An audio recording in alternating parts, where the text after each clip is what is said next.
राधे कृष्ण दोस्तों, जैसे कि आज जन्माष्टमी है और जन्माष्टमी के अवसर पर जो मैं कहानी लेके आया हूँ, वो सुदामा जी और श्री कृष्ण जी की है। तो ये कहानी आपने शायद नहीं सुनी होगी। सुदामा जी और श्री कृष्ण जी की कहानी को बड़े ध्यान से सुनिएगा क्योंकि इसमें जीवन का सार छिपा हुआ है और कहानियाँ ही ज़िंदगियाँ बदलती हैं। श्री कृष्ण जी ने सुदामा जी को तीनों लोगों का स्वामी बना दिया था।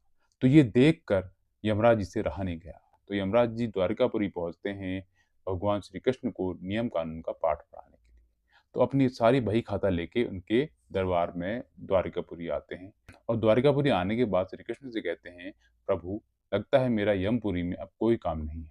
तो मैं मृत्यु लोक यानी पृथ्वी लोक के लोगों का सारा बही खाता आपके सामने रख रहा हूँ। तो इस प्रकार यमराज जी ने सारे बही खाते भगवान के आगे रख दिए और कृष्ण हंसते हुए कहते हैं कि यमराज जी, यमपुरी में ऐसा क्या हो गया है, आप इतने चिंतित क्यों दिख रहे हैं? तो यमराज जी कहते हैं, प्रभु आपके क्षमा कर देने से तो बहुत सारे जो पापी लोग हैं वो यमपुरी आते ही नहीं हैं, सीधे आपके लोग चले जाते हैं।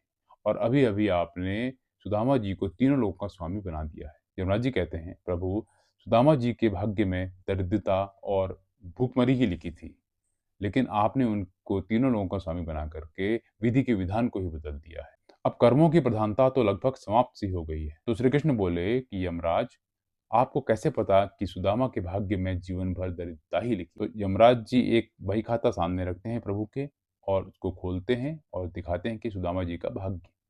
बोला है, प्रभु ये देखिए यहाँ श्री क्षय लिखा है। श्री क्षय का मतलब हुआ कि श्री का क्षय यानी लक्ष्मी का क्षय यानी लक्ष्मी आपके भाग्य में नहीं है। तो श्री कृष्ण कहते हैं यमराज से, यमराज आप देखो बही खाते में क्या लिखा है। जब यमराज जी दोबारा बही खाता देखते हैं तो उसमें लिखा होता है यक्षश्री अर्थात कुबेर का खजाना। उन्हीं तीन अक्षरों को पलट करके प्रभु ने श्री शय को यक्षश्री में परिवर्तित कर दिया। तो श्री कृष्ण कहते हैं कि यमराज जी आपकी जानकारी पूरी नहीं है। सुदामा जी ने अपना सर्व समर्पण मुझे कर दिया था, बस उसी का प्रतिफल मैंने उन्हें दिया है। तो यमराज बोले, प्रभु ऐसी कौन सी चीज थी जो सुदामा जी ने आपको अर्पित कर दी थी, क्योंकि वो तो दीनहीन थे, उनके पास कुछ भी नहीं था। तो श्री कृष्ण कहते हैं कि सुदामा जी ने मुझे चावल दिए थे जो मैंने और देवी लक्ष्मी ने बड़े प्यार से खाए थे। तो प्रभु कहते हैं कि जो मुझे प्रेम से भोजन कराता है उसे पूरे विश्व को भोजन कराने के तुल्य पुण्य मिलता है और इसी का प्रतिफल मैंने सुदामा को दिया। तो ऐसे दयालु हैं हमारे करुणानिधि गोपाल हरि श्री द्वारिकाधीश भगवान, जिन्होंने सुदामा जी पर ही कृपा नहीं की बल्कि द्रौपदी जी पर भी कृपा करी। जब दुर्वासा ऋषि अपने शिष्यों के साथ उनके आश्रम की ओर आ रहे थे तो उन्होंने द्रौपदी के बर्तन में जो एक दाना था चावल का उसे खाकर दुर्वासा, उनके शिष्यों और पूरे संसार को तृप्त कर दिया था। तो ऐसे करुणानिधि, ऐसे दयालु, भाव के भूखे हैं हमारे भगवान श्री कृष्ण।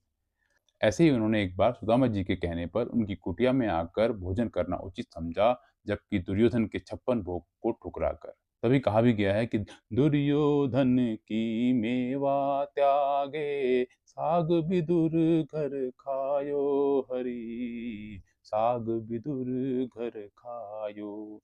तो विदुर के घर जाके उन्होंने साग खाया और ये संसार को ये दिखा दिया कि भगवान भाव के भूखे होते हैं। तो जो सच्चे मन से भगवान को पुकारता है, तो प्रभु दौड़े-दौड़े उनके घर चले जाते हैं। और प्रभु को पाने की 3 सीढ़ियाँ हैं, श्रद्धा, विश्वास और समर्पण। तो इसी के साथ आज की कहानी को हम यहीं विराम देते हैं। अगर आपको ये कहानी पसंद आती है, अच्छी लगती है, तो लाइक, शेयर ज़रूर कीजिएगा। जय श्री कृष्णा, फिर मिलते हैं नई कहानी में, तब तक के लिए good bye, have a nice day.